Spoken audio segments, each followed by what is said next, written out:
Having looked at the rubric, let's go ahead and put the rubric into practice. What we're going to do is, as we did with the impromptu, now that we've gone through the rubric, we're going to go ahead and take a look at a sample informative speech. What I would like you to do is go ahead and have a copy of the rubric in front of you if that's something that you're in a space where you can do that.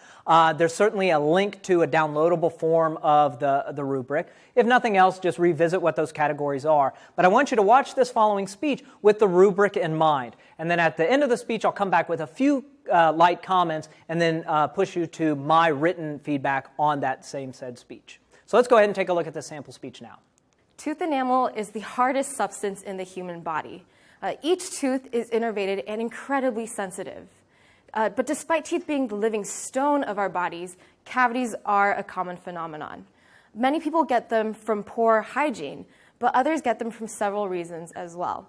In fact, they're the most common chronic disease in children and teens. And according to the CDC, 9 out of 10 adults have some form of tooth decay. Now, this doesn't always mean cavities, but it can mean demineralization that can weaken the enamel and drastically increase the chances of getting cavities as age increases. And so today we'll go through several aspects of dental cavities, including how they form, why people get cavities, how cavities are treated, and finally, how they are prevented. So firstly, a cavity forms in several steps in varying levels of severity.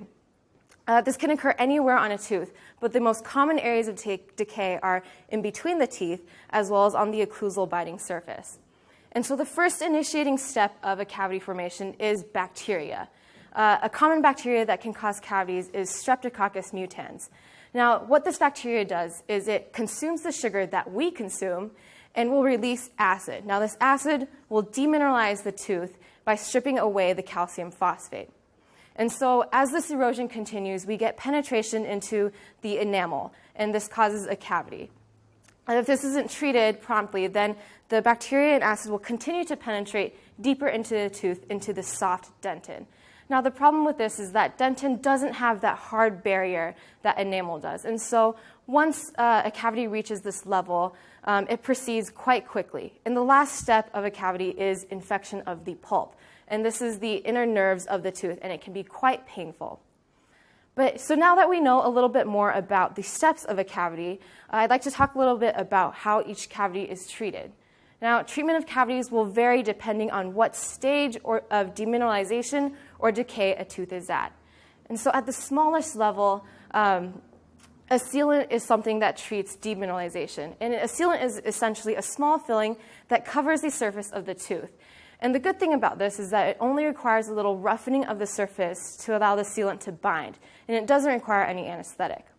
But perhaps something that we are more familiar with are fillings. Now, fillings treat cavities that have penetrated into the enamel as well as into the dentin. And so there are two types of fillings that are commonly used today. The first one is composite filling. Composite is a resin-based material that matches tooth color quite well. But the bad thing about it is that it only lasts 5 to 10 years. However, composite filling is quite flexible, and by flexible I mean that it can bend with the different pressures of the tooth.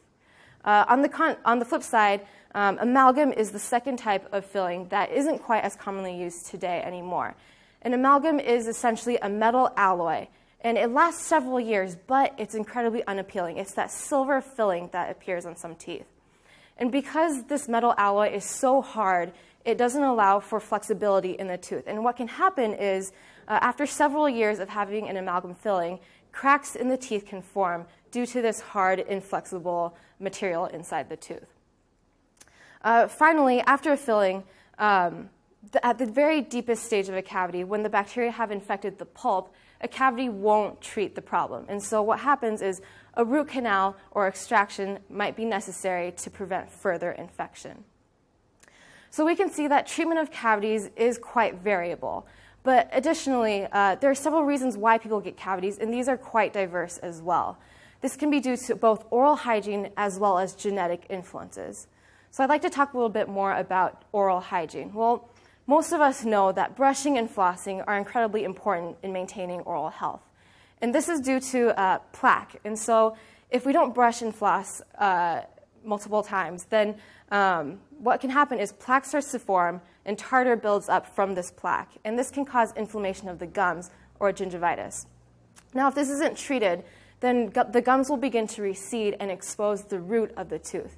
Now, the root of the tooth doesn't have this hard first layer of enamel protecting it. And so what will happen is bacteria will tend to form cavities on the root surface of the tooth.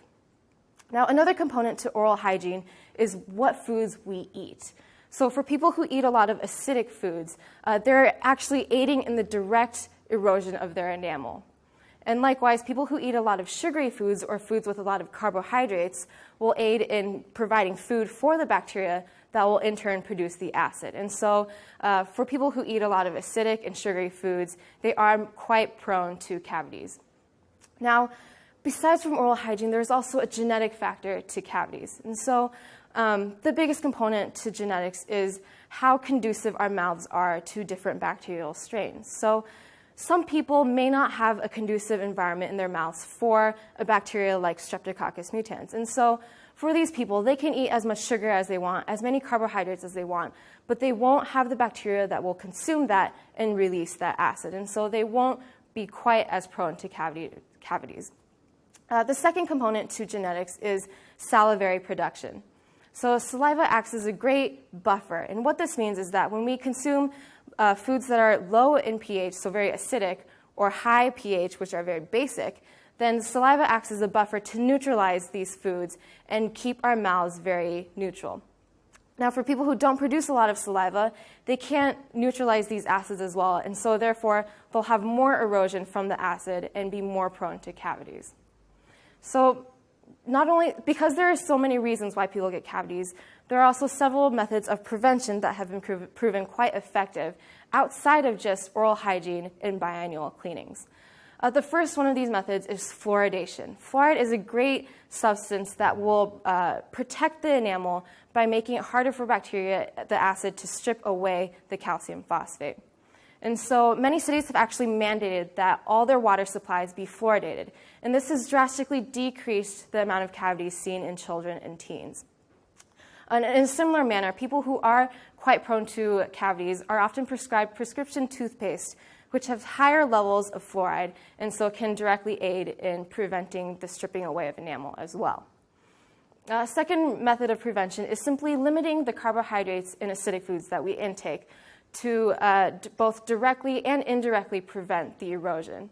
But for when we can't limit our carbohydrate and acid intake, brushing and drinking water right after eating these foods can help in neutralizing the pH in our mouths.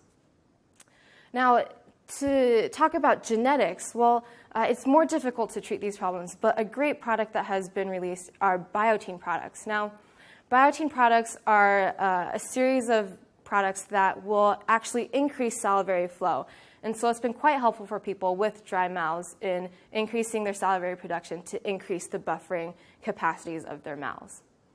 So today we've talked about how cavities form, how they're treated, why people get cavities, and finally, how cavities are prevented. Now, we can see that the mouth is an extraordinarily complex organ, and every tooth is equally complex as well. So while the process of cavitation and the treatment are fairly consistent, the causes of decay can vary tremendously, and as a result, preventative measures vary as well. Having just taken a look at that informative speech, go ahead and make sure that you've written up some commentary on this, or at least you've thought about that speech in reference to the grading rubric, the feedback form.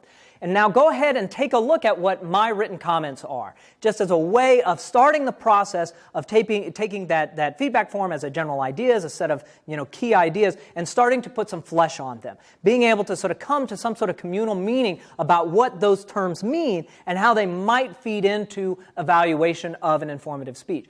We'll return to sample speeches and discussions of feedback more in the later weeks. But right now, I just want you to take a quick pass with that feedback form and take a look at my written commentary.